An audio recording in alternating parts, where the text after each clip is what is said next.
ये magnesium ribbon है और ये मैग्नीशियम रिबन हम लोग इसको जो है थोड़ा फ्लेम में बंद करके देखते हैं। ये बिल्कुल वैसे ही बर्न होता है जैसे अपन जो है, ये देखो बहुत हाई लाइट के ऊपर ये बर्न हो रहा है। ये जो सामने इसकी डस्ट दिख रही है, ये जो इसकी एस है मैग्नीशियम की, यानी कोई सब्सटेंस बर्न होता है तो यहाँ पर ये मेटल जब बर्न हो रही है ना, तो इसे एक सब्सटेंस बनता है, उस सब्सटेंस को हम कहते हैं मैग्नीशियम ऑक्साइड। क्या बनता है? Magnesium oxide.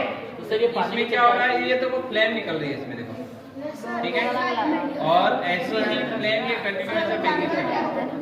कोई सब्सटेंस बर्न होने का मतलब ये है कि उसके लिए ऑक्सीजन रिक्वायर्ड होनी चाहिए, और हीट अगर एकदम से निकलती है तो नॉर्मली हम लोग जो है उसको कंबशन कहते हैं। सर वो पानी भी चलता है, ठीक है, हाँ सर एक बार ट्राई करेंगे पानी ये नॉर्मल मेटल है सर पानी में चलता। हाँ। और यहाँ पर देखो ये जो है आप फ्लेम देख रहे हैं इसमें। अब इस फ्लेम में क्योंकि एक गैस कार्बन लेस अमाउंट में है इसलिए आपको दिखेगा नहीं, लेकिन अगर आप कैंडल को देखेंगे तो कैंडल में देखो उसमें कुछ रेड जोन होता है, कुछ ब्लू कलर का होता है। वो क्यों होता है ऐसा?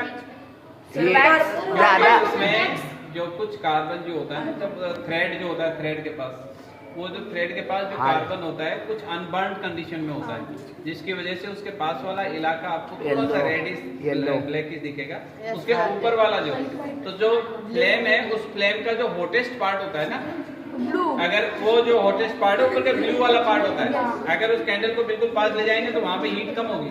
हीट कहाँ पर ज्यादा होगी? हाईएस्ट मैंने एकदम प्रेस करवाने चाहिए। तो ये जो है इसको हम कहते हैं हीट फॉर्मेशन। कोई भी सब्सटेंस कब बर्न होगा? जब उसका जो टेम्परेचर है इग्निशन टेम्परेचर के बराबर आ जाए। किसके बराबर आ जाए? हाँ, गीली ऑब्जेक्ट जैसे अपन गीला पेपर जलाएं तो नहीं जलता है। क्यों नहीं जलता है?